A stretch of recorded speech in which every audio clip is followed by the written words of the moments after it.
tulikuwa watu kama 30, 40 kuelekea 50 hapo. Tuko harusini tungusa wali. Na ujue huko ndani mashambani. Tunatoka zetu mjini tunakwenda mashambani kwenye harusi, tungukosa chakula. Na ujue ukishapita kama hivyo ndo ishatoka hivyo. Na twafaa tulale, kesho yake ndoa.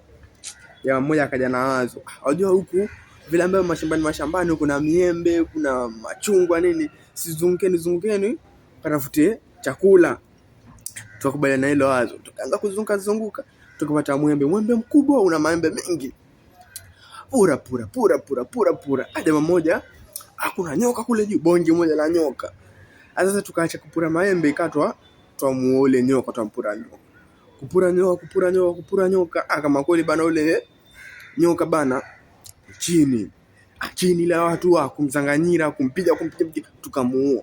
Tulivomuua sasa, lengo sio kurudi na nyoka, lengo la kwa maembe. Tukaanza kupura maembe pale, kutamaki vitu na vinyoka vingine vidogo vaanza kuanguka, tukaanza kuvipuuzia. Sasa kuna wengine wakaanza kushindana, huyu nyoka bana mimi ndio ninamuua, mimi ndio napiga jiwe akaanguka. Watu wakaanza kuchukua mapicha, nini sio ajua tena ile kutuma mitandaoni kuwa nyoka mkubwa kama huo sio mchezo. Wengine wanasema sio wewe mimi. Watu wakaanza kushindana pale vile nini na nini. Wale nyoka kumbe wale wadogo wengi ndio wakaanza kushuka kuteremka.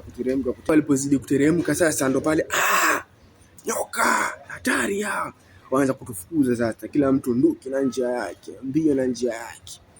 Sasa kitu ambacho kilinishangaza, mbona ule nyoka mkubwa tulimuua, lakini hivi nyoka vidogo vilitokana sisi tukatawanyika tukaenda mbio. Shida ilikuwa wapi? Tatizo lilikuwa wapi? Vinyoka vidogo tu vitu sumbue sisi, lakini nyoka jikubwa tuliliua. Kweli maisha.